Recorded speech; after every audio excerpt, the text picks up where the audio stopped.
हरे कृष्णा। तो आप सभी भक्तों का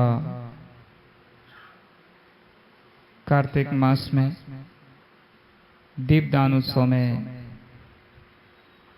सम्मिलित होने के लिए आप सभी का हार्दिक स्वागत है।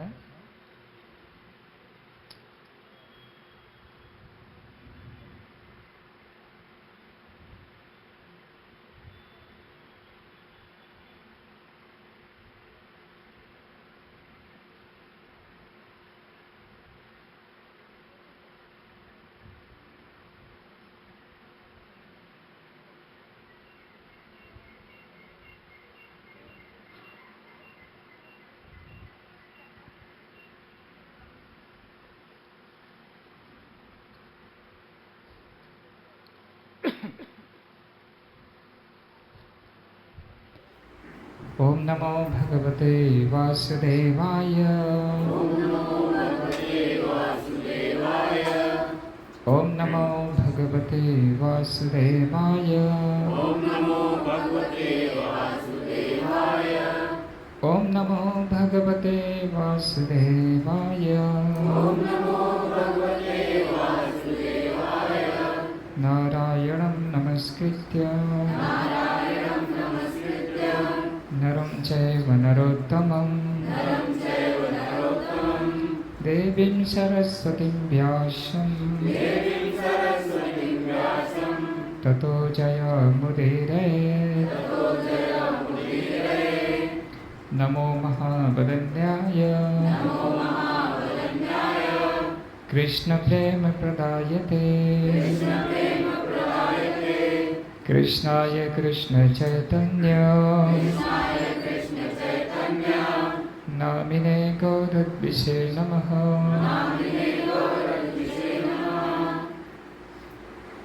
ओम ज्ञानतिमिरन्धस्य ज्ञानाञ्जनशलाकया चक्षुर्मिलितं येन तस्मै श्रीगुरवे नमः।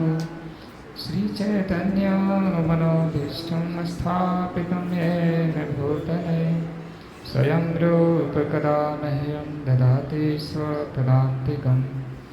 वन्देऽहं श्रीगुरौ श्रीयुतापदकमलं श्रीगुरून् वैष्णवांश्च श्रीरूपं साग्रजातं सहगणरघुनाथान्वितं तं सजीवं साद्वैतं सावधूतं परिजनसहितं कृष्णचैतन्यदेवं श्रीराधा कृष्णपादान् सहगण ललिता श्रीविशाखान्वितांश्च। हे कृष्ण करुणा सिंधु दीनबन्धो जगत्पते गोपेश गोपिका कान्त राधाकान्त नमोस्तुते। तप्त काञ्चन गौराङ्गी श्रीराधे वृन्दावनेश्वरी वृषभानुसुते देवी प्रणमामि हरिप्रिये। वाञ्छाकल्पतरुभ्यश्च कृपा सिन्धुभ्यैव च पतितानां पावनेभ्यो वैष्णवेभ्यो नमो नमः। जय श्री कृष्ण चैतन्य प्रभु नित्यानंद श्री अद्वैत गदाधर श्रीवासादि गौर भक्तवृंद। हरे कृष्णा कृष्णा कृष्णा हरे हरे हरे राम राम राम हरे हरे।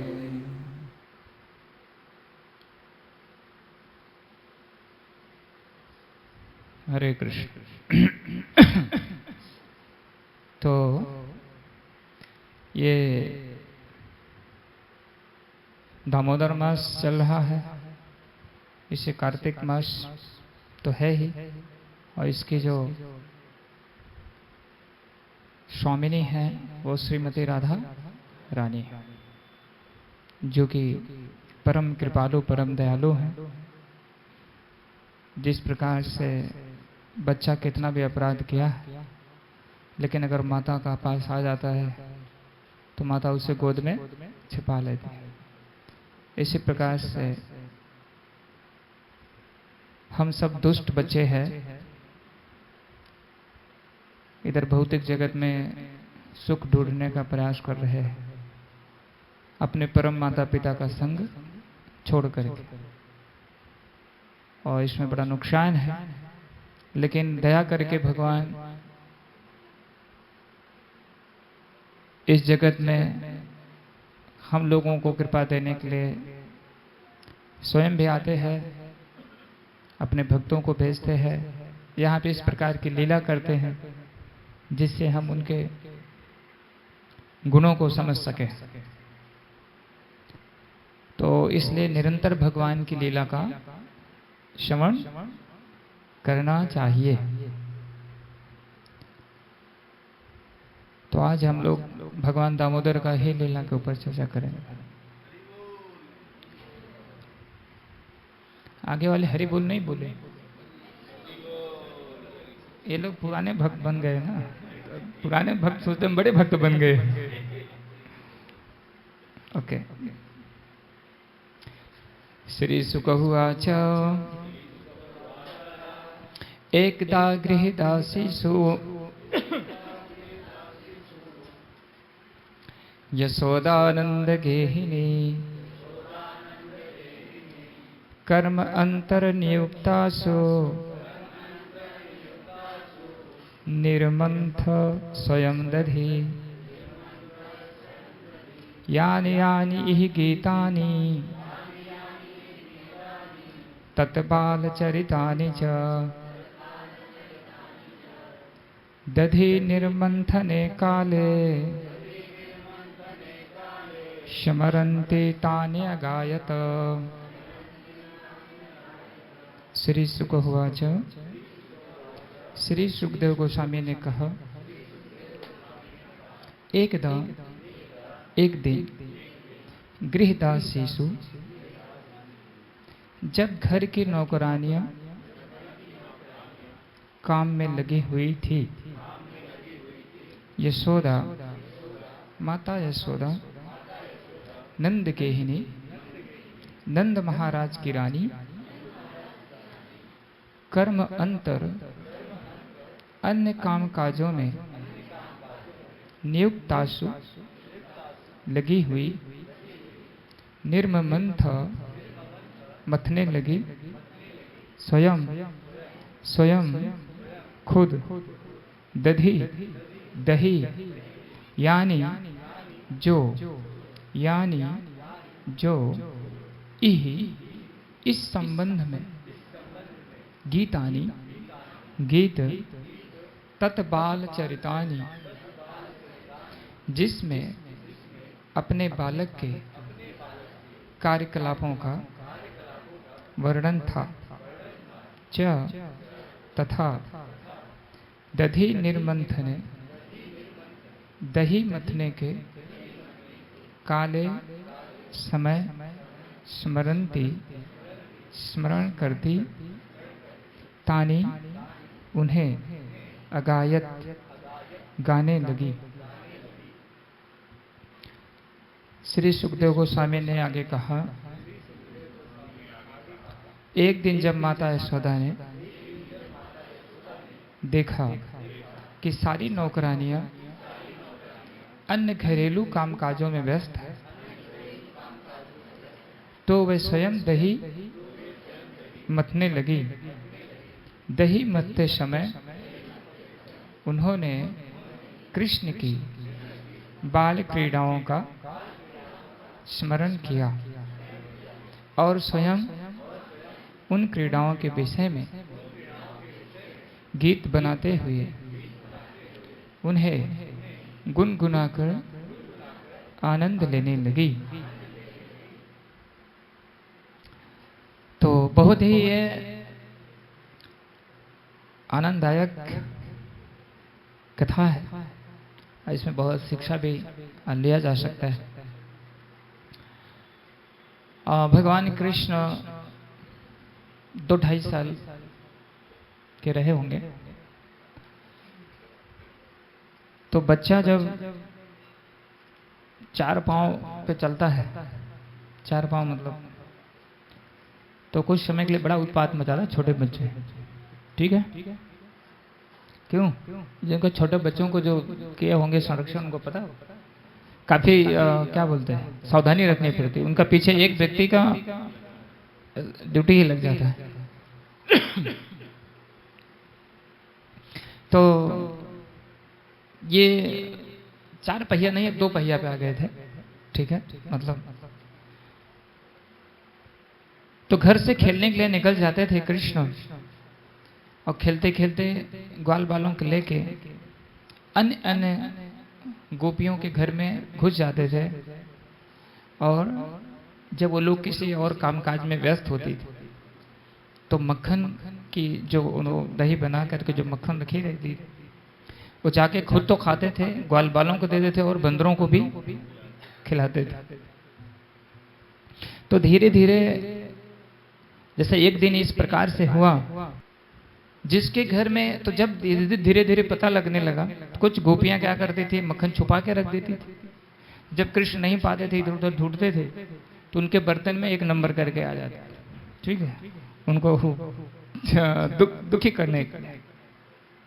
और किसी घर में जाए तो अगर नहीं मिलता तो जो छोटे बच्चे हैं उनको जोर से चिंगटी काटने का, तो बच्चा जोर से चिल्लाने लगते थे। किसी घर में अगर वो घर के जो बड़े लोग हैं काम करने के लिए गए हैं, तो उनका भोजन के लिए मोटी रोटी और घी मक्खन मतलब रखा जाता। अभी तो ये सब थोड़ा दुर्लभ होता जा रहा है, लेकिन कुछ समय पहले हम लोग थे छोटे तो ऐसा होता था। रोटी आग के ऊपर बढ़िया मोटी बनाते थे, उसमें घी लगा के और धनिया की हरी पत्ती की चटनी वगैरह बना के खाया जाता था, बहुत अच्छा लगता। तो क्या करते थे, मक्खन खा के रोटी बंदरों को दे करके उसमें पत्थर भर करके डिब्बा को बंद करके निकल लेते थे। और जब वो आते थे, वो लोग हाथ पांव धो करके प्रसाद के लिए बैठते थे। जब ढक्कन खोलते थे तो खूब तेजी से गुस्सा करते थे, सब क्या है। और गोपियां परेशान हो जाती थी, उनके घर की जो माताएं थी। तो धीरे धीरे जब ये कार्य बढ़ने लगा तो माता यशोदा के पास शिकायत आने लगी। और पहले तो विश्वास नहीं करती थी।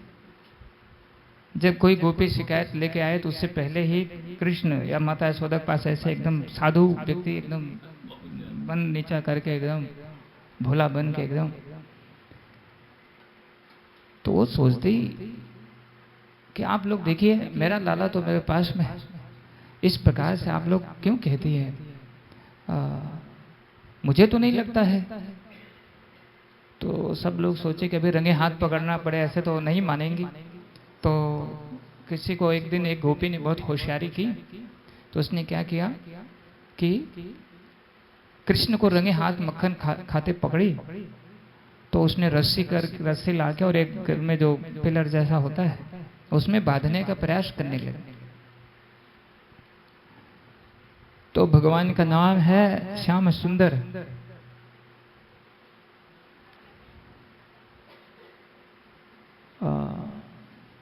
भगवान इतने सुंदर हैं कि उनको सुंदरता जब सामने व्यक्ति होता है तो उसको क्या करना वो भूल जाता है, ठीक है। तो वो गोपी बांधना तो चाहती थी, लेकिन भगवान की छोटी मुस्कान, उनकी आंखें ऐसे थोड़ा भयभीत, भगवान जिस रूप में भी अगर वो डर के भी देख रहे हैं तो भी उनका बहुत ही सुंदर है, रो रहे तो भी बहुत सुंदर है। उसी रोने वाले का तो हम लोग 1 साल तक 1 महीना पूरा भगवान के रोते हुए मुखड़े का हम लोग आरती उतारते हैं, ठीक है ना। तो कितना सुंदर होगा। एक्चुअली उस समय तो ये सब था नहीं, कैमरा वैमरा नहीं रहा होगा, नहीं तो व्हाट्सएप पे सब आ जाता उनका फोटो भगवान। वो गोपी मोहित हो गई, कहाँ रस्सी चलाना उसको भूल गई। तो कृष्ण बोले, देखो तुमको बांधने नहीं आता है, आइए मैं बताता हूँ कैसे बांधा, खड़ी हो जाओ यहाँ। और उसके बाद पूरा रस्सी से करके गट्ठी मार के निकल गए बाहर। अनेकों प्रकार से ऐसे भगवान लीलाएं करते रहे। एक दिन एक गोपी थोड़ा ढीठ बनी, बोले ऐसे काम नहीं चला। सब गोपियों ने मीटिंग किया, बोले ऐसा देखो, एक जन पकड़ नहीं पाएंगे, ये तो मोहित कर देता अपनी मुस्कान से। तो ऐसा है कि सब लोग रहेंगे ना तब पकड़ सकते हैं। तो एक दिन मीटिंग करके सब लोगों ने किया और एक गोपी उसमें थोड़ा ढीठ। गोपियाँ मतलब वहाँ भगवान के भक्तों की भी कहा गया है, जो भी वृंदावन के गोपिकाएं, चाहे वो माता ज़्यादा उम्र का भी था और छोटी थी, लेकिन लोगों का भगवान के साथ जो भक्ति का संबंध था अलग अलग स्तर में था, अलग अलग रस में था।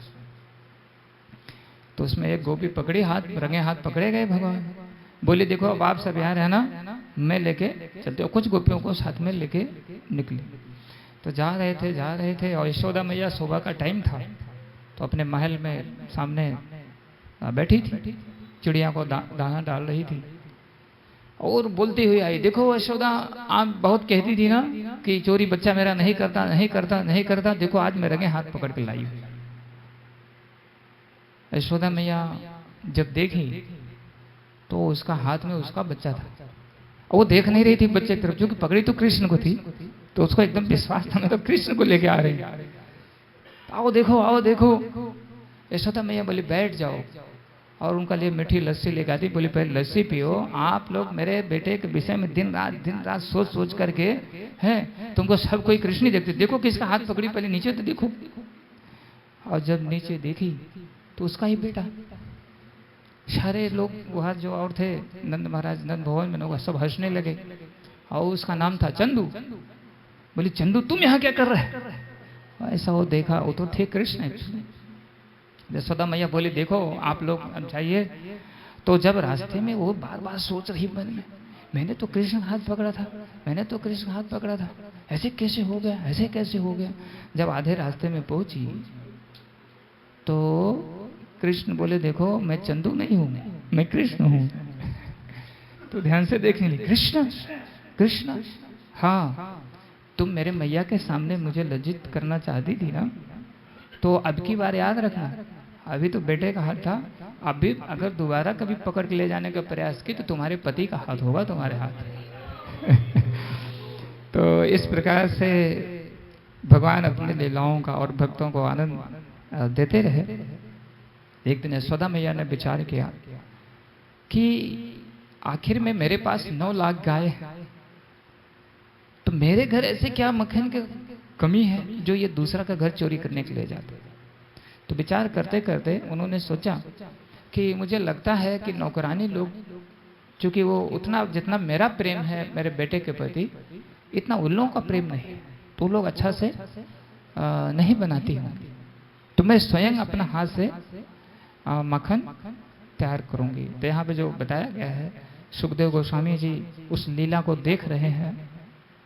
तो यशोदा मैया, उसी समय दिवाली भी आने वाली थी, अभी आगे दिवाली आने वाली है ना, और दिवाली में लोग इंद्र की पूजा करते थे। दिवाली का दूसरे दिन तो उसको बहुत पहले से तैयारी चलती थी, मिष्ठान बनाना और सब बहुत ज़्यादा बनाना होता था, तो लगभग सारे लोग उसी काम में लगे हुए थे और उसका ज़्यादा मात्रा में व्यवस्था भी कर रहे थे। तो यशोदा मैया सुबह ही उठ के भोर में 4 बजे, क्योंकि जब दिन निकल आता है ना तो ठीक से मक्खन दही में से निकलता नहीं है, तो उन्होंने एकदम सुबह उठ के और जा करके शुरू कर दिया। उन्होंने मथनी बेलोनी बोलते, वो तो बहुत बड़ा मटका था, और करते करते यहाँ जैसे बता रहे हैं कृष्ण का जो उससे पहले की लीला हुई थी, पूतना वो जो गला दबाने के लिए आया था भगवान का, क्या नाम था उसका, पूतना का बकासुर नहीं, अगासुर, सटकासुर, क्या नाम था उसका जो गला दबाने आया था, बोंडल का रूप लेके, तिणावर, हरि बोल, याद आ गया। तो ये सब लीला को गुनगुना रहे थे, और भगवान अगर उनको कोई भक्त स्मरण करता है तो देरी नहीं लगती है उनको, वो तुरंत उस भक्त का उसी रूप में स्मरण करने लगते हैं। जब आप हरे कृष्ण मंत्र खूब ध्यान पूर्वक जप करते हैं तो आपको एक अलग अनुभव होता है, उस समय भगवान आपके साथ आदान प्रदान करते हैं। इसलिए बताया गया है कि जब करते समय सावधान रहना चाहिए, बात नहीं करना है, मोबाइल बाजू में रख के मैसेज को नहीं देखना है, कुछ उधर घंटी टून बजी तो फिर हरे कृष्ण फिर हरे कृष्ण, या फिर मोबाइल में बात करना शुरू कर दिया आधा माला पूरा करके। ऐसा सब नहीं करना चाहिए, सूक्ष्म रूप से अपराध होता है। जब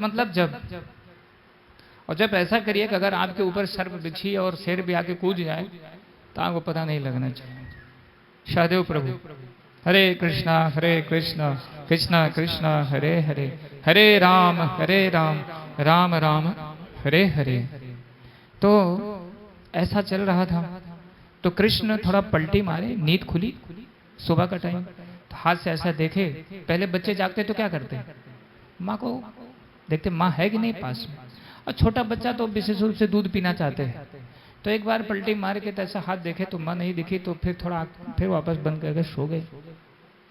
फिर आँख खोले तो फिर इधर उधर देखे, फिर दूसरी तरफ करवट मारे, है माता नहीं, कहाँ छोड़ के चली गई मुझे। फिर धीरे से देखे तो यशोदा मैया अपना व्यस्त थी, और ये गए। छोटे बच्चों को क्या करना कि परमिशन थोड़ा लेना है कि माता मुझे दूध पीना है, वो तो सीधा जाते हैं गोद में चढ़ के पल्लू पकड़ के और बैठ जाते। तो कृष्ण गए और तुरंत, अब उनको तो ब्रश वगैरह तो करना नहीं है ना, छोटा बच्चे, उनको दूध पीने के लिए तो कुछ करना नहीं, तुरंत जाके गोद में चढ़ गए और तुरंत पल्लू उठा करके दूध पीना शुरू कर दिए। और यशोदा मैया को बहुत आनंद आ रहा है, तो बीच बीच में वो थोड़ा देख लेती है कृष्ण को। कृष्ण भी कभी कभी दूध पीते पीते थोड़ा पल्लू में से मुख निकाल के थोड़ा निहार लेते हैं। तो कभी कभी माता जो है वो बड़ा प्रसन्न होती है अपना बच्चा को ऐसा स्थिति में देख करके, मुस्कुराती। तो यशोदा मैया तो ऐसे ही उनके ध्यान में मस्त देख के जो मुस्कुरा देती, तो कृष्ण के मुख में दूध रहता था, ऐसा मारते थे तो यशोदा मैया का ऊपर मुखों पर चला जाता था। इस प्रकार से आदान प्रदान। तो उनका क्या, तुम दूध पियो, मैं अपना काम करती हूँ। और इसी समय में काम कर ही रही थी कि दूसरा और भी दूध उबाला जा रहा था और दही अगला दिन बनाने के लिए। तो वो दूध में उबाल आ गया तो तुरंत यशोदा मैया ने सोचा कि इसको दूध तो मैं बाद में पिला दूंगी, और ये दूध को सुरक्षा करना चाहिए जिससे कल वापस अच्छा मक्खन बन सके। और तुरंत उठा के उन्होंने, हाँ थोड़ा जल्दी में करना पड़ा, तो इसलिए जैसे कभी जल्दी में करना पड़ता तो थोड़ा जोर से रख देते ना कुछ चीज को लिए, तो उनको थोड़ा रख दी और दूध को शांत करने के लिए गई। तो कृष्ण सोचने लगे मेरी इतनी कीमत नहीं इस घर में, 5 लीटर दूध का पीछे मेरा कोई कीमत नहीं है, सारा छोड़ के सब कुछ गोलोक से आया हूँ यहाँ पे आनंद देने के लिए अपनी माता को। तो उनको धीरे धीरे गुस्सा आने लगा। उस समय तो 2 ही दांत निकला है, ज्यादा नहीं है, तो अपना दांत से होठ को दबाए। कभी व्यक्ति गुस्सा होता है तो ऐसे करते हैं। और उसके बाद तो सोचे क्या करना चाहिए। इसने तो मुझे दूध नहीं पिलाया है और हमारा कीमत ऐसा नहीं समझे है। तो उन्होंने वो जो मटकी का बहुत प्रेम से तैयारी कर रहे, सोचे इसी को कुछ तो करना चाहिए, इसी को गिरा देना चाहिए। गए पहले सोचे हाथ से, लेकिन अब छोटे हैं, थोड़ा हाथ से हिलाने का प्रयास किए, सोचे मटका ही पलट दूं, लेकिन मटके को पलट नहीं पाए। कैसे लीला चल रही भगवान की, जो कि पूरे ब्रह्मांड में स्वामी एक पलक तिरछी करते हैं। तो और उसके पहले पूतना को मार भी चुके थे, ठीक है, लेकिन अपने उससे बदला नहीं, दही नहीं गिरा पा रहे। तो सोचे क्या करें। तो उधर ढूंढते छोटा एक पत्थर, या घर में वो जो पीसने के लिए अभी तो खत्म हो जा रहा है, अभी तो मिक्सर आ गया है, शिल क्या बोलते हैं, हाँ उसका जो भी बोलते हैं।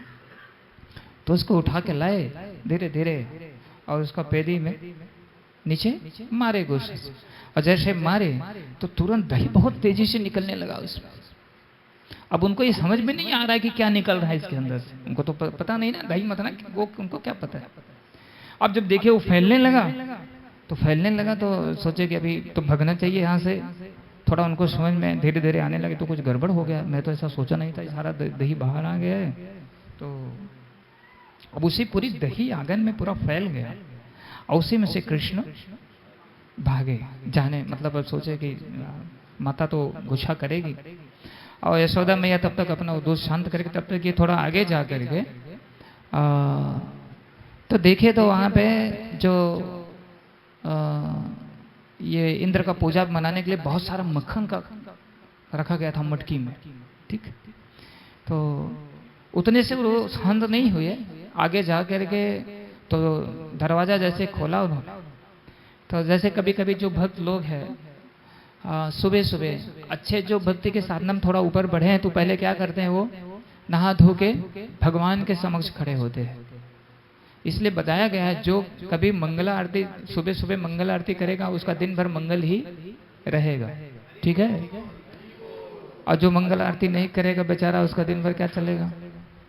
इसलिए सुबह सुबह सबसे पहले किसके सामने खड़ा होना चाहिए, भगवान के समक्ष नहा धो करके उनका स्वागत करना चाहिए। जो उनका हम गुणगान करते हैं स्वागत होता है।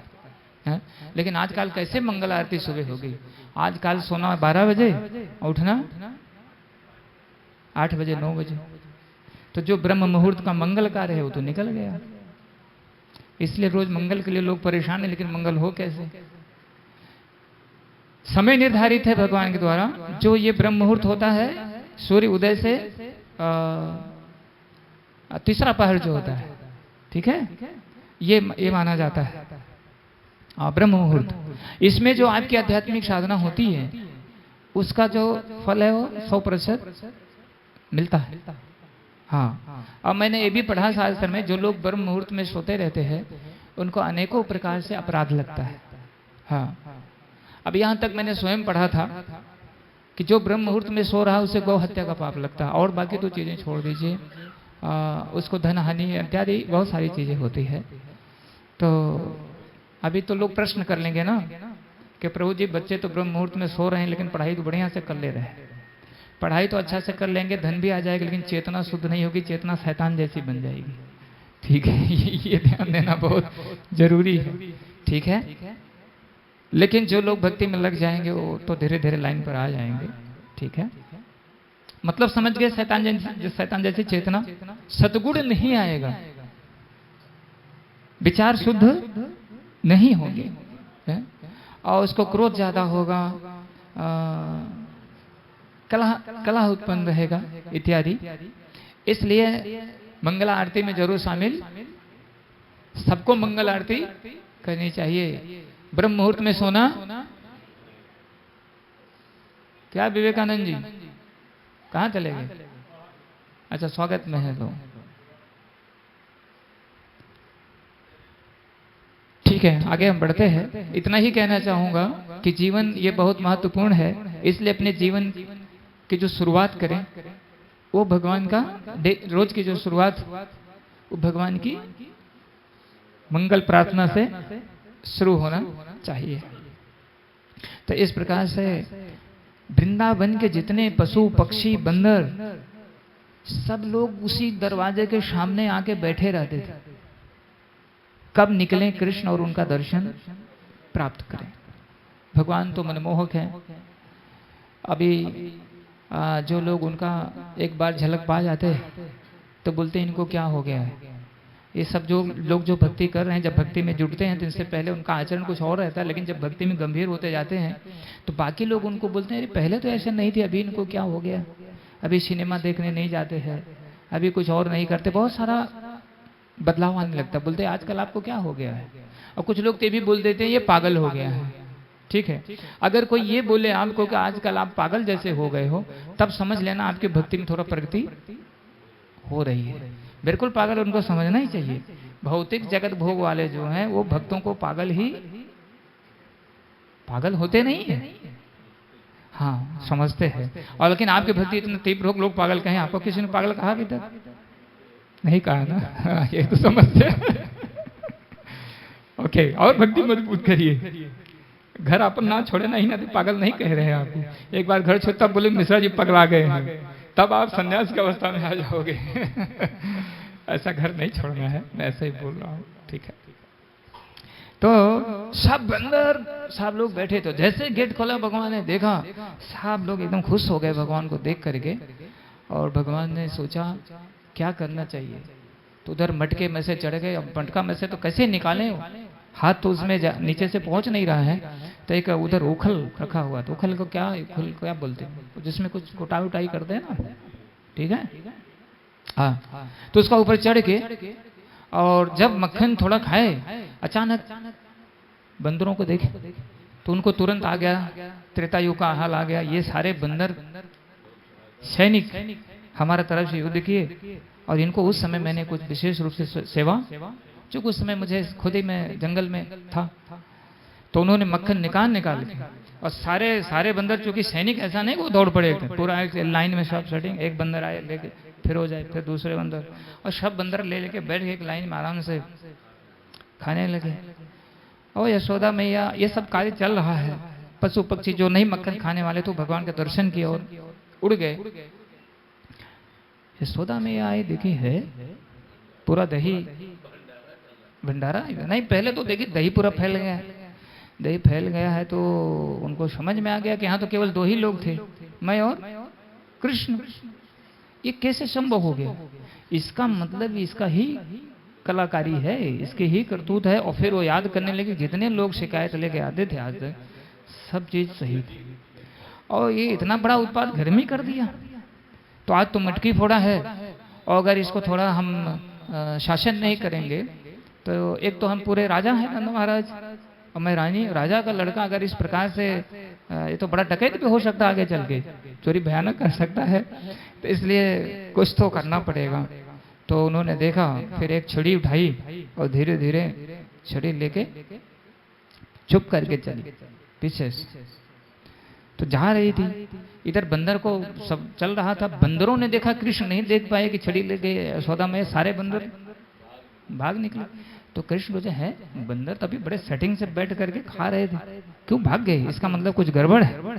तो जैसे पीछे देखे तो यशोदा, तुरंत उन्होंने कूद के उखल से छड़ी देखा हाथ में। तो आज तक तो, अभी तक जो है, भगवान को यशोदा मैया ने कभी जोर से बोला भी नहीं था, कभी डांटा भी नहीं था, कितनी भी शिकायत आई थी, लेकिन आज डांटना तो छोड़ दीजिए, हाथ में छड़ी। अभी आप सोचो, जिनको देख करके यमराज कांपते खड़े हो जाते हैं, जिनका नाम लेने से काल भयभीत हो जाता है, उनकी वो स्वयं कैसे डर रहे हैं? एक साधारण क्यों डर रहे हैं? कोई बताएगा क्यों डर रहे हैं? इतना भयभीत होने का क्या कारण है? जी कुछ मेहनत करिए। माशे आदान प्रदान, हाँ चलिए ठीक है, वही बात है। यहाँ चक्कर है एक्चुअली प्रेम की आदान प्रदान, ठीक है। यहाँ नीति नहीं है कि मैं भगवान हूँ, ठीक है। प्रेम के पाले पढ़ के प्रभु को नियम बदलते देखा। बहुत भजन, लेकिन भजन नहीं गाया जाएगा, अभी तो बहुत टाइम हो जाएगी, ठीक है। तो सोचे कृष्ण कैसे बचूं, क्या करूं? तो सोचे ये तो महारानी है, घर से बाहर तो निकलेगी नहीं, लाइए मेन रोड पे चले जाते, बाहर तो आएंगे नहीं, मैं बच जाऊं। लेकिन हुआ क्या कि यशोदा मैया ने ठान रखा, जैसे घर से बाहर निकले, यशोदा मैया बाहर भी निकल गई। थोड़ी यशोदा मैया भारी है शरीर, ये भाग रहे, तो बोल रहे रुक जाओ, छड़ी हाथ में देगा, नहीं छड़ी फेंक के मारूंगी। मान लीजिए कोई चोर चोरी करके भगा और पीछे से 112 नंबर आ जाए और तुरंत पुलिस बोले रुक जाओ नहीं तो मार दूंगा गोली, तो चोर तुरंत। तो कृष्ण सोचे अगर मैं ऐसे भागता रहूंगा तो गुस्सा और तेज हो जाएगा, माँ का पिटाई ज्यादा हो जाएगी, इसलिए रुक जाना ही ठीक हो। तो यशोदा मैया थोड़ा लंबा दौड़ी और कृष्ण, लेकिन खड़े क्या हुए?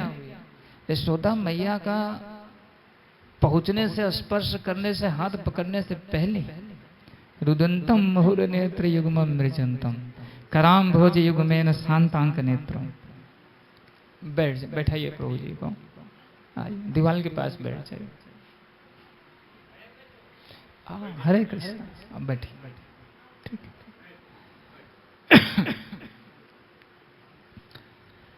सबको अनुभव होगा, माताओं को, जब नकली रोल करते हैं बच्चे, नहीं झूठा रोते हैं तो कैसे रोते हैं, ठीक है। सिसक के ऐसा सोचेंगे, ऐसा रोऊं कि माता का दिल पिघल जाए, वो डंडा छड़ी फेंक दे।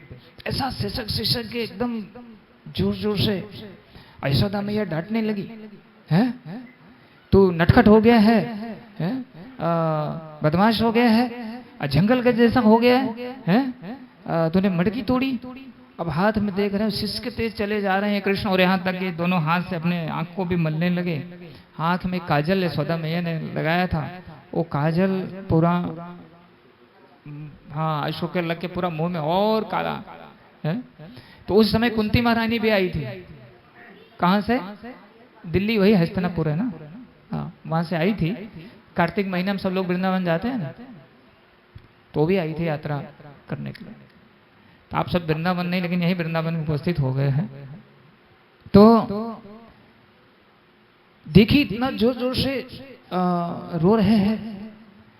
तो यशोदा मैया थोड़ा मन में सोचने और बोलने लगी, ना आज से कोई खिलौना मिलेगा तुम खेलने के लिए, ना तो मक्खन मिलेगा, और तुमको मैं बात दूंगी कहीं जाने नहीं दूंगी। इतना सब जब इस प्रकार से और से अब तो बोले खेलना नहीं मिलेगा, छोटे बच्चों को शांत कराइए। वहां बोले नहीं, एक जन वहां पे रहिए, क्या आवाज है? हरे कृष्णा हरे कृष्णा हरे कृष्णा कृष्णा कृष्णा हरे हरे, हरे राम राम राम। जगह कम है, थोड़ा आप लोग आगे अगर आ सकते, प्रभु जी लोग थोड़ा सा आगे आ जाए, ठीक है? हरे कृष्ण, ठीक है? तो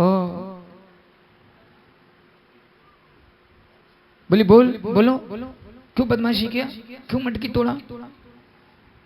तो कृष्ण बोले पहले छड़ी फेंको, रो रो के बोले पहले छड़ी फेंको। मुझे तो कभी तुम डांटी भी नहीं, छड़ी लेके छड़ी फेंको तो मैं बोलूंगा। तो बोले अच्छा ठीक है चलिए। छड़ी उन्होंने रख दिया बाजू में। बोलो अभी बताओ मटकी क्यों तोड़ा? तो सिसक के बोले मैं बताऊं, मैंने मटकी नहीं तोड़ी।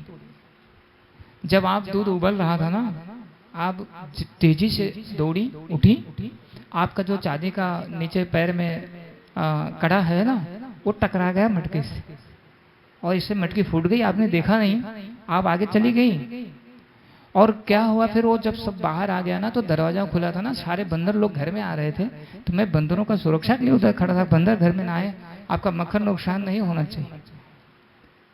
तो यशोदा मैया ने कहा है, झूठ भी इतनी साफ बोल रहा है, और इतना छोटा 2 साल का है, इसको बुद्धि कितनी है? थोड़ा समंजस से देखने लगी। बोले अच्छा मटकी टूट गई मुझसे? बोले हाँ आपसे टूट गई, आपने देखा नहीं? रो रो के बोल रहे, और आप मुझे फिर गुस्सा करते चली जा रही, बोलने का मौका भी नहीं दे रही। बोले अच्छा। तो बोले ये झूठ किसी को और को बताना। यशोदा मैया ने बोला ये झूठ तुम किसी को। तो कृष्ण भगवान मन में सोच लिए ये नीति तो मेरी काम नहीं आई। मैं तो सोचा था ये बताने से मैया पिघल जाएगी, लेकिन ये नीति हमारी काम। तो तुरंत उन्होंने बदल दिया, बोले ऐसे तो काम नहीं बनेगा। तो उन्होंने कहा अच्छा ठीक है, मैं बदमाश हूं ना, तो मैं अभी तुम बोले ना कि जंगल में जाना है और तुम बंदर बंधु हो, अब मैं जंगल चला जाऊंगा, अब बंदरों के साथ में रहूंगा, तुम्हारा मक्खन नहीं खाऊंगा, हमेशा हमेशा के लिए चला जाऊंगा, वापस नहीं आऊंगा। जब ऐसा कृष्ण बोले तो यशोदा मैया का समझो प्राण निकल रहा, ध्यान से देखने लगी। बोली नहीं नहीं नहीं, ऐसा कैसे तुम बोल रहे हो? है? नहीं मैं हमेशा के लिए चला जाऊंगा। और इसकी जोर जोर से लेने लगे। भगवान को नीति प्रयोग करनी थी, माँ किसमें कृपालु हो और मार नहीं पड़ना चाहिए। तो यशोदा मैया ने सोचा अभी तो क्या, ये बच्चा बहुत डर गया है, बोल रहा है जंगल भाग जाऊंगा, सही जंगल भाग गया है, तो इसको क्या करते हो? हाँ ठीक है, मैं ठीक है, लेकिन मैं छोड़ूंगी नहीं तुमको। तो यशोदा मैया भगवान को बांधने का प्रयास कृष्ण को करने लगती। सबसे पहले अभी तो पता नहीं माताएं क्या बोलते हैं, जो फीता बनती थे ना, फीता बोलते क्या बोलते थे, हाँ जो भी, पहले उन्होंने वो बाल से निकाला, ठीक है। एक्चुअली यशोदा मैया माता जी, मैं तो जल्दी में चलना है, जो समय देखना होता है, उनकी जो सौंदर्य है, अब कृष्ण भगवान जिनके पुत्र है, तो यशोदा मैया का भी सौंदर्य कम नहीं है, ठीक। उन्होंने छोड़ करके, और वही जो उखल था बांधने का, सोची थोड़ा देर के लिए बांध दूंगी तो ये शांत हो जाएगा, नहीं तभी भाग जाएगा तो अच्छा, ऐसा अंदर भावना था, लेकिन ऊपर से डरा रही थी, मैं तुमको बांध दूंगी, छोड़ूंगी नहीं। तो कृष्ण बड़ा टेंशन में हो गया और सिसकी ले लेके रोने लगे कि अब तो मुझे खेलने को नहीं मिलेगा। यशोदा मैया ने जैसे ही बांधने का प्रयास किया, छोटा कमर 2 साल का बच्चा है, ठीक है, सोची इसी से फीते से बांध दूंगी। जैसे ही गट्ठी मारने का प्रयास की, फीता छोटा हो गया। भगवान के ऐश्वर्य की कोई सीमा है? अभी समझो जी, जहां तक आप देख रहे हो जगत, पूरा एक जगत जो मृत्यु लोग देख रहे भगवान का है, भगवान की शक्ति है। क्या जगत को आप बांध सकते हो क्या रस्सी से? और अनंत कोटि ब्रह्मांड है, वो कृष्ण की शक्ति है, तो कृष्ण को कौन बांध सकता है? तो यशोदा मैया इतने में 2-4 ग्वाल बाल भी देख रहे थे, ठीक है, तो धीरे धीरे जा करके सब फटाफट अपनी माता को बताए, अरे आज चलो देखो क्या हो रहा है, ड्रामा चल रहा है। क्या ड्रामा हो रहा है? कृष्ण पकड़े गए हैं, वो बांधे जा रहे हैं, मैया गुस्सा कर रही है। सारी जो गोपियां जैसे जैसे सुनती गई, सब लोग आ गए।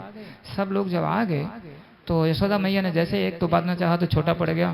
फिर उन्होंने सबको बोला, चलो तुम जो लोग हंस रस्सी लेके आओ, रस्सी, अनेकों प्रकार की रस्सियां, कोई अपने बाल से निकाल के फीता दे रहा, कुछ और दे रहा, अलग अलग प्रकार से जितना भी बार बांधने का प्रयास कर रही हैं, लेकिन रस्सी आके छोटी पड़ जा रही है। भगवान की शक्तियां हैं। शक्तियों ने सोचा, मेरे स्वामी को ये गोपी बांधना चाह रही, ये कैसे संभव होगा? है बहुत शक्ति, सिर्फ बहुत सारी शक्तियां हैं भगवान की। तो यशोदा मैया को पसीना आने लगा, बाल उनका बिखर गए, साड़ी पल्लू सब लोग, कुछ गोपियां कहने भी लगी, देखो तुम्हारे लाला के भाग्य में बंधन नहीं है, छोड़ दीजिए इसको। नहीं, कैसे नहीं, मैं बांध के रहूंगी। अब सुबह का काम काज भी नहीं हुआ, मतलब ये लगभग 5, साढ़े 4-5 बजे चालू हुआ, दिन में 10 बज गए। उनको बहुत काम भी करना, सोची जल्दी से बांध के सारा काम भी करना है, नंद महाराज के लिए भोजन इत्यादि जो भी। लेकिन तो बहुत प्रयास के अंत में 11-12 बज गए। प्रयास चलता है, और रस्सी ले, और ब्रज का जितना सारा रस्सी था सब लेके आ गए, लेकिन भगवान बध नहीं रहे थे। जब भी लाके रस्सी बांधने का प्रयास कर, 2 अंगुल रस्सी छोटी पड़ जाए। तो जब कृष्ण ने देखा कि मेरी मैया सुबह से जुटी है और 12 बज गए, मतलब बहुत समय हो गया, किस लिए मुझे बांधना चाह रही? यशोदा मैया क्यों बांधना चाह रही थी कृष्ण को? उनका ही कल्याण के लिए, कहीं ये जंगल ना भग जाए और जाए को वापस ना आए, बहुत भयभीत है इसमें, इसको हमें सुरक्षा, अर्थात वो कृष्ण की भक्ति में ही सुरक्षा करना चाहती थी। भगवान के शुभचिंतक के रूप में उनको बांधना चाह रही। भगवान ने जब देखा कि मेरी मैया इतना थक, अरे छाला भी पड़ गया, रानी थी ना, उनको थोड़ा प्रसाद बनाना कुछ करना नहीं पड़ता था, बहुत सारे नौकर चाकरी दासियां सब लगी थी सेवा में। तब भगवान ने देखा कि मेरी मैया मुझे ही बांधना, मेरे कल्याण के लिए बांधना चाह रही है। तब भगवान ने बंधने के लिए राजी हो गए। तो सब लोग सोचते हैं ना कि हमें भगवान की कृपा चाहिए, दर्शन चाहिए, तो उस कृपा और दर्शन के लिए क्या करना है? कुछ लोग तो सोचते हैं कि जब भगवान की कृपा होगी तब माला जपेंगे हम। अब विवेकानंद जी को कथा में बहुत जने बुलाए, बहुत लोग बुलाए होंगे, कल कोई मिलेगा बोलेंगे देखा भगवान की कृपा ना हुई इसलिए हम नहीं आ पाए। ठीक है, तो चलोगे वृंदावन, कथा में चलोगे, जब भगवान की कृपा हो जाएगी तो आ जाएंगे। ठीक है, माला जपिए, अरे जब भगवान कृपा हो तो शुरू करेंगे। ऐसा नहीं होता है। यशोदा मैया का इस आचरण से सीखना है, हमको अथक प्रयास करना है भगवान को प्राप्त करने के लिए। अथक जब हम प्रयास करेंगे तो भगवान जरूर एक दिन कृपा करेंगे हमारे ऊपर। तो पहले भगवान की कृपा नहीं, ये हमारा सोचना, बार बार लोग कहते हैं ठीक है उनका कृपा से हो रहा है, वो करा रहे हैं, ये करा रहे हैं, ये गलत संदेश में आप मत जाइए। उनको जो करना कराना है उन्होंने आपके लिए श्रीमद् भगवद गीता, श्रीमद् भागवत, रामायण में उन्होंने अपना क्लियर संदेश दे दिया है। एक बार एक हमारे बॉम्बे में वाड़ा में एक फार्म मंदिर महाराज जी ने बनाया है, एक बहुत बड़ा बिजनेसमैन है। तो उसने कहा कि कितना रुपया आपको बताइए मैं दे दूं साहिब को लिए। तो महाराज जी ने कहा रुपया तो नहीं चाहिए, आप ये बताइए कि मंदिर आते हैं आप? बोले हा हा अरे प्रभु जी जब कृपा होगी आ जाएंगे मंदिर। तो महाराज जी ने वहां बताया जब कृपा होगी नहीं, तब महाराज जी ने बताया भगवान का आदेश है, मन मना मत भक्ता मत याजी माम नमस्कुरु, है मेरे भक्त बनो, मेरे नाम जप करो, मुझे नमस्कार करो। आप सब लोग भी ये जान लीजिए, आप सबके लिए यही संदेश है भगवान का। अब ये मत सोचो कि कृष्ण आएंगे और दरवाजा खटखटाएंगे, बोलेंगे सुनीता गीता सब उठिए। अब जिसका यहाँ नाम हो वो अपना नाम मत लीजिए, मैं उदाहरण के लिए बता रहा हूँ। आप उठिए और मेरा नाम जप करिए, ठीक है? ऐसा ऐसा नहीं होगा। बस इसी भगवान के संदेश को समझना है। तो प्रयास पहले हमारा, जो दो अंगुल रस्सी जो छोटी पड़ रही है, सबसे पहले प्रयास हमको करना है, यानी जीव को करना है। फिर आगे से प्रयास का वो भगवान की कृपा होगी तो निश्चित है। तो भगवान की कृपा उनकी, लेकिन सबसे पहले प्रयास हमारा। क्या मैं गलत कह रहा हूं? आप लोगों से अगर किसी व्यक्ति से कुछ चाहिए तो क्या आप चुपचाप कमर ओढ़ के सोते रहेंगे? लाके दे देगा?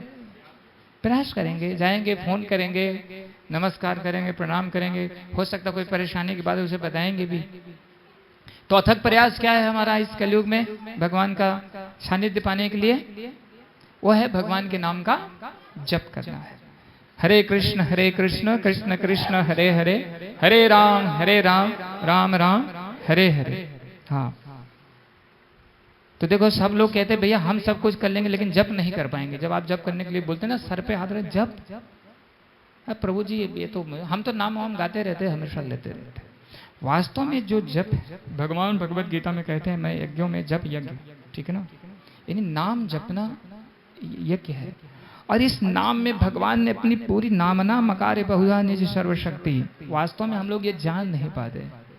आप सोचते इधर चला जाऊं, उधर कुछ दान कर दूं, इधर कुछ जाऊं, उधर ऐसा कर लूं, उधर ऐसा कर लूं। भगवान कह रहे नामना मकारे बहुधा निज सर्वशक्ति।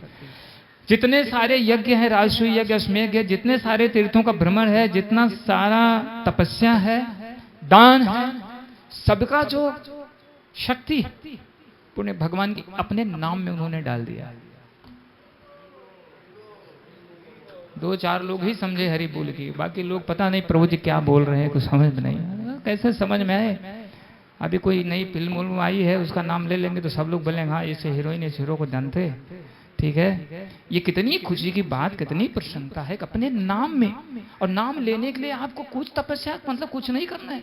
गद्दे पे बैठे हैं, सोफा पे बैठे हैं, कहाँ बैठे हैं, घूम रहे, टहल रहे, जहाँ भी है, कितनी सुविधा। मान लो भी यहाँ से हमको वृंदावन जाना है तो उसके लिए तो थोड़ी कष्ट होगा, नहीं होगा। और भगवान ये कह जितना सारा तपस्या हम सब में अपने नाम में डाल दिया। इसलिए जब आप नाम जपते तो आपके सोचना चाहिए कि मैं कितना बड़ा सौभाग्यशाली हूँ, है। और इस समय जो नाम में जप रहा हूँ इसका कितना बड़ा फल मिलेगा। और खास करके कृष्ण प्रसन्न होंगे अगर नाम हम अच्छा से जपेंगे। और जब कृष्ण प्रसन्न हो जाएंगे तो हाँ, कृष्ण प्रसन्न हो जाएंगे तो आपके घर में, आपके जीवन में किसी चीज की कमी नहीं रहेगी। क्योंकि भगवान के लिए आपके लिए कुछ भी असंभव। प्रहलाद महाराज से बोले मांग लो प्रहलाद जो तुमको चाहिए। जो मुझे प्रसन्न कर लेता उसके इस भौतिक जगत और आध्यात्मिक जगत में कुछ भी ऐसा नहीं जो संभव ना हो। तो इसलिए आप भिखारियों से मांगने का जरूरत नहीं है। आप जो सब भिखारियों को देने वाले हैं प्रभु, उनसे मांगिए, उनसे कहिए। तो इस प्रकार से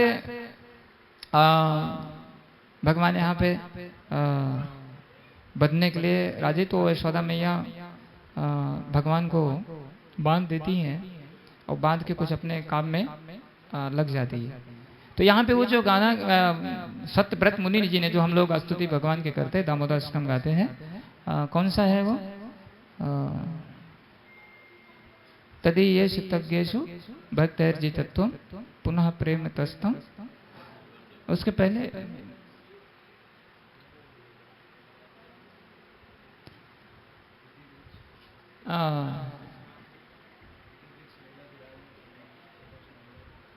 भक्ति बद्धम, ठीक है। वास्तव में रस्सी में नहीं बंधे भगवान, ये सबका जानना चाहिए। रस्सी में उनको कौन बांध सकता है? भगवान बंधे हैं भक्ति में, प्रेम रूपी भक्ति में। इसलिए बताया गया कृष्ण सबको सब कुछ दे देते हैं, जल्दी अपनी भक्ति नहीं देते। क्यों? जब भक्ति जिसको दे देते हैं ना तो जैसे माता अपने छोटे बच्चे के पीछे दौड़ती, हमेशा उसको ध्यान रखती है, ऐसे कृष्ण उस भक्त के पीछे पीछे। तो क्या पसंद करेंगे आप? भक्ति करना पसंद करेंगे या कुछ मांगना पसंद करेंगे भगवान? हरे बोल। अभी कुछ हमें थोड़ा प्रसन्नता लगता है, कुछ समझ गए आप लोग। ठीक है। तो प्रेम रूपी भक्ति में भगवान और बधे हैं। यही भगवान कितनी, यही सत्यव्रत मुनि यही इसी को देख करके वो गुणगान कर रहे हैं, गा रहे हैं। और यही भक्त लोग भी 1 महीना भगवान का ये गीत गाते हैं। तो इस कथा का जो प्रसंग है, ये लीला जो है भगवान की, इसका सार यही है कि भगवान चाहते हैं, इस प्रकार से हमसे संबंध चाहते हैं। उनको हम खिलाएं, पिलाएं, जगाएं, उनका साथ में कीर्तन गाएं, उनको प्रसन्न करें। ठीक है। एक भक्त थे, वो जब कीर्तन करते थे ना, तो गौर निताई जी उनके घर में थे, आके टीम में नृत्य करने लगते थे। वो भी निकल के अल्टर पर रखे थे गौर निताई जी। और जब वो कीर्तन चालू हो, ताकि वो भी मंडली में नाचने लगे, तो वो छड़ी लेके आते थे, चलो चलो ऊपर बैठो, तो जो जाके फिर अल्टर पे बैठ जाते। अनेक ऐसी भगवान की सारी लीलाएं। तो यहीं पे विराम करेंगे, चूँकि समय को भी देखना है। तो आप सबसे निवेदन, हाँ उसे में आते हैं बलराम जी, जब बांध के थोड़ा चली जाती है यशोदा मैया, बलराम जी आके देखते तो उनके अंदर भावावेश आ जाता है। चूँकि बलराम जी तो आपको पता है कौन है, तो देखते हैं, बोले कौन बांध दिया मेरे भाई को, कौन बांधा? जोर जोर से बोलने लगे। तो यशोदा मैया बोली ये कौन है? तो यशोदा मैया आके बाहर देखती, अच्छा क्या है, मैंने बांधा है? तुमने बांधा है? तुमको पता है कौन है? ये नरसिंह देव को उतार लिया, वामन देव को लिया, पूरा नाप दिया, लोग को, रावण को मार दिया, ये सब कर दिया। तो यशोदा मैया ने बोला अभी क्या कर रहा है? और छड़ी उठाई, बोली भाग जाओ, नहीं तुम्हारी पिटाई को तुमको भी बांध दूंगी। बलराम जी भाग गए। देखिए ये है आदान प्रदान। तो आप सब ये जानिए, हम लोग क्या करते हैं अपने इस जीवन में कुछ छोटी चीज़ों को प्राप्त करने के लिए अपना जीवन गंवा देते हैं। एक नौकरी, एक घर, कुछ पुत्र संतान, लेकिन अपने वास्तविक खजाने को समझ नहीं पाते। एक खजाना, एक मौका मिला है आपको, ये लालन पालन व्यवस्था के लिए आप जन्मों जन्मों तक ये सब किए हुए हैं, कब चाह के ये कभी पूरा हुआ नहीं है। अब एक मौका मिला है आपको इस जीवन में, आप क्या चाहते हैं, विशेष रूप से मनुष्य शरीर में, चाहे कोई माता है या प्रभु है, तो आप असली खजाना प्राप्त करने का प्रयास कीजिए। समय को गंवाइए मत, ठीक है? समय को इसलिए मत गंवाइए, इसका मतलब आप समझिए, इसका मतलब कोई ये ना सोचे किसी को ये कहा जा रहा है कि आप काम धंधा छोड़ दीजिए, पढ़ाई लिखाई छोड़ दीजिए, ये नहीं कहा जा रहा है। समय न गंवाने का मतलब है आप कृष्ण को समझने का प्रयास कर लीजिए, ठीक है? और उनसे अपना संबंध को मजबूत कीजिए। सब कुछ भर देंगे आपको, सब कुछ जो भी इस जगत में आपको जरूरत है, कोई कमी नहीं पड़ेगी। मैंने कहा ना, भगवान भक्त के पीछे पीछे दौड़ते। फल वाले आई बेचने के लिए और आवाज लगाई नंद महाराज का घर के सामने, तो सब यशोदा मैया कहीं काम से गई थी, तो रोज कृष्ण देखते थे कि मैया आती ना, तो धान चावल कुछ लेके जाके फल लेती, तो उन तो छोटे से तो हाथ में लेके दौड़ते हैं, मैं भी, कोई तो है नहीं, माता चलो मैं ही लेके आती, और जाके भगवान, और जब वो भी देखती फल वाली, मैंने पहले ही बताया आपको, वो भूल गई केला से, वो तो दामोदर ले लो, गोविंद ले लो, ये सब गाने लगी, पुकारने लगी। और कृष्ण जैसे ही ला के उसके अंजलि में डाल दिए, वो इतना प्रसन्न हो के भगवान जो भी उनका हाथ में सब फल को उठा के दे दिया। उसने ये देखा नहीं कि इसकी कीमत क्या मिल रही है, ठीक है? और जब कृष्ण चले गए, जब उसने नीचे निगाह डाली, पूरी टोकरी रत्न और खजानों से भर गई। तो मैं एक चीज आप सबको बार बार समझाता हूँ, एक्चुअली कृपण हम लोग हैं, हम लोग ये समझ नहीं पाते, इधर नौकरी चाकरी किसी इधर उधर दौड़ते रहते हैं। भगवान अनंत कोटि ब्रह्मांड नायक है, लक्ष्मीपति हैं, जो उनको प्रसन्न करेगा उसके जीवन में कैसे किसी चीज की कमी हो सकती है? ये संभव हो सकता है? लेकिन ओझा जी, जब हम लोगों को भगवान की सेवा करने के लिए आता है तो हम लोग टेंशन में हो जाते हैं, टेंशन में हो जाते हैं। बैंक में से कितना निकालूं दूं कि ना दूं, क्या करूं? ये तो दूर छोड़ दीजिए, लक्ष्मी का तो छोड़ दीजिए, कुछ सेवाएं भी अगर आप कहीं कर रहे हैं तो उसमें भी धीरे धीरे हमको क्या, ये कार रोज रोज आरती फारती हो दे, सब बंद करो, ठीक नहीं। लेकिन आप चाहिए, आप जिस घर में रह रहे हो, जिस मटेरियल से घर बना है, वो कृष्ण की शक्ति है। आप जो धन कमा रहे हो, कृष्ण ने आपको बुद्धि दिया है। कृष्ण चाहे आपको तो पागल कर दें, ठीक है, तो आप ये विचार क्यों नहीं करते हैं? अपने बेटे के लिए दिन रात मर रहे हो, दिन रात संवारने के, और कृष्ण के आप शाश्वत आपसे संबंध है, उनसे आप संबंधी, उनके लिए आप कुछ करने के लिए आपको समस्या उत्पन्न हो रही है। यही अज्ञान है। इसीलिए हम लोग हमेशा मुरझाए रहते हैं। मुरझाना मतलब, मुरझाने की ये बात है, उसका उदाहरण है, मछली को आप जल से बाहर निकाल के लाइए, अपने घर में एक सोफा बढ़िया लगा दीजिए, एक बढ़िया टीवी लगा दीजिए, उसके सामने रिमोट रख दीजिए, और बोलो मछली रानी खुश रहो। मछली रानी खुश रहेंगी? क्यों खुश नहीं रहेंगी? क्योंकि मछली रानी का जो स्वभाव है वो जल में रहने का है। इसलिए हम लोगों का जो स्वभाव असली है आत्मा का, वो भगवान श्री कृष्ण के संग में रहना है। लेकिन उनका संग जब तक छोड़ के हम तो मछली जैसे तड़प तड़प के मर जाएगी, ऐसे हम लोग भी तड़प तड़प के काम, क्रोध, मद, लोभ, लड़ाई झगड़े, ये सब कर करके फिर ये जीवन भी हमारा चला जाएगा। इस लीला से समझिए, ठीक है। भक्त के ऊपर अगर वार कोई मारता है तो कृष्ण उसको स्वयं वाहन करने के लिए आ जाते हैं, उसके ऊपर मार नहीं पड़ने देते। ऐसे हजारों भगवान का लीला है, मैं अब उस लीला में नहीं जाऊंगा। लेकिन मेरा निवेदन यही है, आप सब और कुछ मत कीजिए, कम से कम इतना तो कीजिए, भगवान की प्रसन्नता के लिए उनका नाम तो लीजिए, उनका नाम लीजिए। और जब आप नाम लेंगे तो बाकी सब कृपा।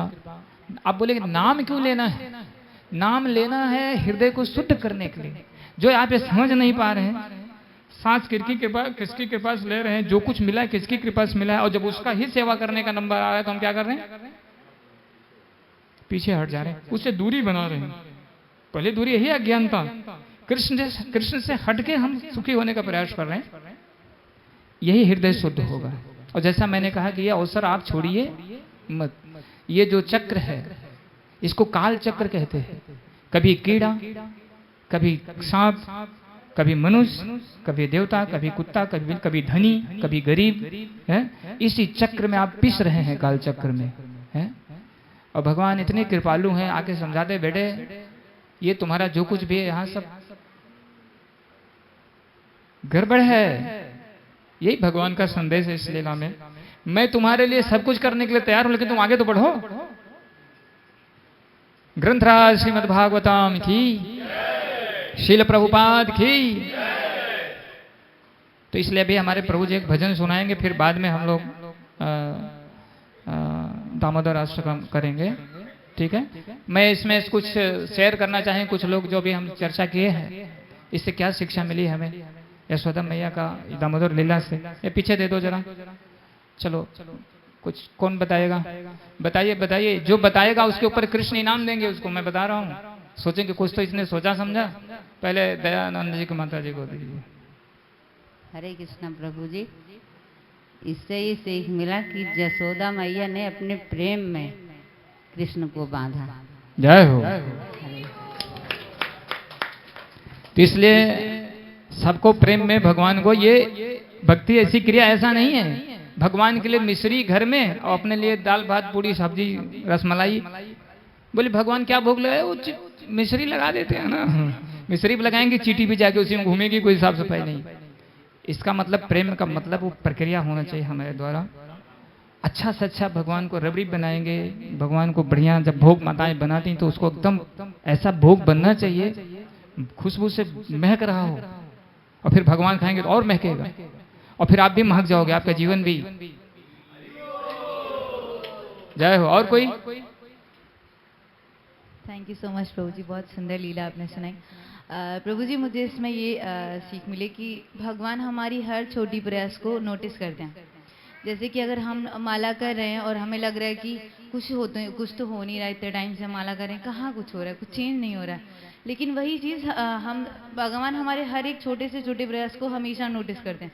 तो एक समय आने पे जैसे यशोदा माता ने इतना प्रयास किया और उन्होंने उनका प्रयास को से देख के खुश हो गए और उनके प्रेम में बस बंध गए, मतलब तो ताली बजाने में कंजूसी। इतना बढ़िया दृष्टांत मिला है, फल आएगा बाद में, थोड़ा प्रयास तो करो। इसलिए हमको ये नहीं सोचना चाहिए कि अभी फल गिर रहा है कि नहीं गिर रहा है, हमें नाम जपते रहना चाहिए। थैंक यू, बहुत सुंदर। और अरे बस इतना दूर इतना सब में इतनी, आप बाकी लोगों ने क्या सुना? अरे कुछ तो भगवान की खुशी के लिए बोल दो। प्रभु जी आपके लीला से मैं सीखा हूँ। अब जे हाथ में माइक ले वो है, बोले पहले बोलिए जी। प्रभु जी, इसमें हमने सीखा कि मतलब भगवान इतने बड़े वो हैं कि मतलब उन्हें कोई बांध नहीं सकता है, लेकिन जब हम प्रेम से उनकी सेवा करते हैं, उनकी भक्ति करते हैं, तो वो स्वयं को मतलब बंध जाते हैं स्वयं ही। जय, वेरी गुड। इसीलिए भगवान का जो डीटी अर्चा विग्रह होता है, ये भगवान अवसर देते हैं हमको। ये ऐसा होता है, जो लोग कहते हैं ना, जो भगवान अपने ऊपर से चीटा नहीं हटा सकता, तुम उस भगवान की पूजा करते। बात समझिए कि इसको ध्यान से, ठीक है? तो भगवान का ये जो रूप है अर्चा विग्रह, इसमें भगवान पूर्ण रूप से, जैसे एक छोटा बच्चा एकदम होता है, उसकी माँ जब दूध पिलाएगी वो ज्यादा ज्यादा रोएगा, लेकिन इसमें भगवान रोते भी नहीं है और रोएंगे भी अगर भक्त के आप शुद्धिकरण के अवस्था में चले जाएंगे। तो ये जो भगवान का यही कृपा जो बता रही है, यही कृपा देने के लिए है कि मैं इतना बड़ा हूं, इतना सब, लेकिन आपके छोटे से घर में रहने के लिए आ जाता हूं। आपकी सूखी रोटी भाजी जो भी है आप प्रेम से खिलाते खाने के लिए, जबकि लक्ष्मी सहस्र सत संभ्रम से बेमानो। ठीक है, बहुत ही महत्वपूर्ण बात है ये कि विदुर के घर जाते हैं कृष्ण, विदुर रहते नहीं, विदुरानी बैठाती हैं और वो केला ला के खिलाने के लिए देती, छिलका भगवान के हाथ में, उसका गुज्जा जो है वो बाहर, और केले के छिलकों को भगवान खा रहे। वास्तव में इसी सार को इस लीला से समझना है। इतनी बड़ी भगवान, इतना सब कुछ होने के बाद भी प्रेम के वशीभूत होके भगवान अपनी भगवत्ता को भूल जाते हैं। चलिए, अब समय कम है, धन्यवाद आप सबको उत्तर अच्छा देने के लिए। क्या किसी कोई प्रश्न भी है? हमारे प्रणव प्रभु जी का कहना है कि अगर किसी कोई प्रश्न है जो यहाँ पे अभी चर्चा किया गया है।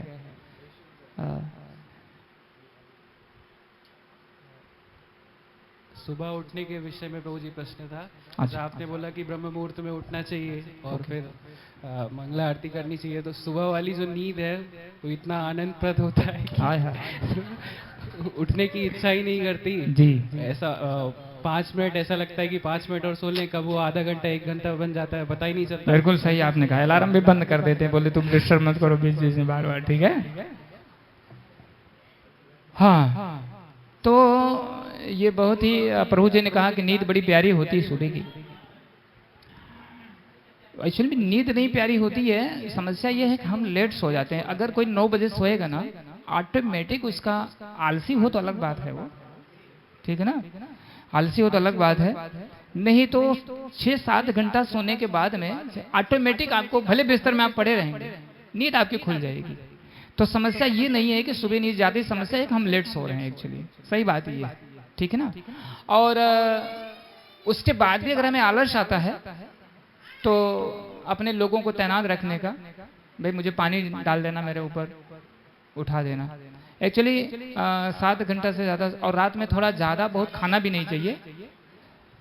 खाना तो किसी समय ज़्यादा नहीं, भोजन मतलब प्रसाद लेना है, एक लिमिट में रहना चाहिए, लेकिन रात में विशेष ध्यान देना चाहिए कि थोड़ा हल्का भोजन करेंगे और थोड़ा जल्दी खा लेंगे। उसमें एक रीजन और भी जो आपने कहा है, जैसे रात को अगर हम 9 बजे खाएंगे समझो, ठीक है ना, तो उसमें भी फिर ज़्यादा ही नींद आएगा, क्योंकि जो डाइजेशन प्रक्रिया होगी वो थोड़ा देर तक चलेगा। तो इसमें 2-3 चीज़ों का अगर आप ध्यान दे लेंगे, थोड़ा शाम को जल्दी प्रसाद लेना, हल्का प्रसाद लीजिए, बल्कि सुबह भूख जितने जल लेगी आप खाइए, कोई दिक्कत नहीं है, जितना भी खाना है, और थोड़ा जल्दी सो जाइए। तो इसमें सब क्या होगा, आपका स्वास्थ्य देखो, जितना भी क्या बोलते हैं इसको, कब्ज, पेट में जो कब्ज की बीमारी बहुत तेजी से चल रही है। सही बात है, गलत है? कब्ज का मतलब समझते हैं ना, एक बार में बाथरूम जाने में पेट सफा नहीं होना, ठीक है। तो आप ये किस लिए हो रहा है पता है? और लोग दवा दवा दवा दवा, और फिर उसमें एक और भयानक रोग हो जाता है, उसको इंग्लिश में क्या बोलेंगे, हिंदी में बोलते हैं, जो ब्लड आने लगता है, मतलब पाइल्स हो जाता है। ठीक है, कारण क्या है? लेट खा रहे हैं, अच्छा से डाइजेस्ट नहीं होता। जैसे 9 बजे भोजन लेने से 3 घंटा पहले सो जाना है, मतलब 3 घंटे का गैप होना चाहिए। हजम होता नहीं भोजन बढ़िया से, फिर धीरे धीरे हजम ना होना मतलब समझ रहे हैं ना, जब आपका आंख सफा नहीं होगी धीरे धीरे कचरा उसमें जमा होने लगता है। कचरा जमा होते होते होते होते एक परत पड़ जाती है उसकी, फिर उससे अल्सर, निमोनिया, बुखार, XYZ, टीबी, यहाँ तक जो लोग और आलसी को उनको फिर कैंसर भी। कैंसर ऐसे नहीं होता है एक्चुअली, कारण उसका पेट में वही बनता है जब पेट सफा आपका नहीं रहेगा। पूरा वहाँ पे 2 मशीन लगी है एक्चुअली। अभी जो लोग डॉक्टरी पढ़ रहे हैं करेंगे, धीरे धीरे सीखेंगे वो कि वहाँ से जो हम खाते हैं, अब वो तो भगवान ने बनाया है भाई कैसे, उसकी पूरा तत्व को निकाल के ब्लड में वो भेजता है। तो जब पेट सफा नहीं होता, जो कचरा वहाँ पे जब सड़ने लगता है, जैसे कूड़ादान सड़ता गंधाता ना, गंध आने लगती ना उसमें, फिर वही चूस करके वो ब्लड में भेज देता है, खून में। और खून में जब वो जाता है, छिक्की पिक्की जो भी है चालू हो जाता है, वो सारी समस्या पता है, और आगे चल के भयानक बीमारी हो जाएगी उसको। इसलिए आपको पहला काम कूड़ादान बराबर सफा रहना चाहिए। कूड़ादान है पेट में ठीक है, तो कूड़े की सफाई बराबर, उसके लिए क्या करना पड़ेगा? उसके लिए सोने से 3 घंटा पहले भोजन, और पूरी नींद रात में पूरी होनी, जैसा नहीं दिन में सो लेंगे हम।